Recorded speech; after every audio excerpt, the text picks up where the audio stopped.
Hello guys, আজকে কথা বলবো আমাকে নিয়ে। কারণ রোস্ট করতে করতে এমন একটা পর্যায়ে এসে পড়ছে যে আমি নিজেই রোস্টেড হয়ে গেছি। হ্যাঁ, এখন মেন কথাটা হইতেছে যে আমি দুটো ব্লগ শ্যুট করছিলাম। হ্যাঁ, আমি আপলোড করতে পারিনি এখনও, কারণ ওইটা ফুলফিল কমপ্লিট হয়নি।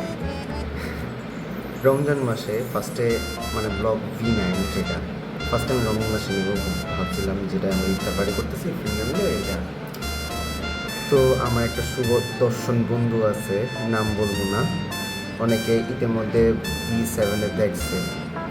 যাই হোক, ওই বন্ধুটা ব্লগ শটের মাঝে এমন এমন কথা বলছে, বিধায় আমি ওটা কন্টিনিউস করিনি, ওখানে অফ করে দিয়েছি, কারণ রমজান মাস।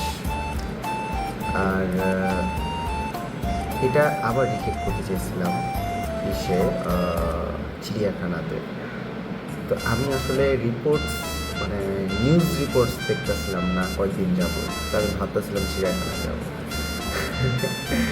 আর এতই দুর্ভাগ্য যে চিড়িয়াখানায় আমার যাওয়াও লাগে নাই।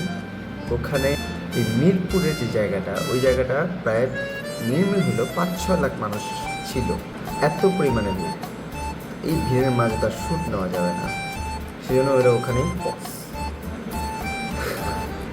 মানে ব্লগ শ্যুট করতে যাব। ব্লগ শ্যুটের ক্ষেত্রে এত কাহিনী হয়ে যেতেছে। এখন আমি এটা বুঝতেছি না যে V9 কবে শ্যুট করবো।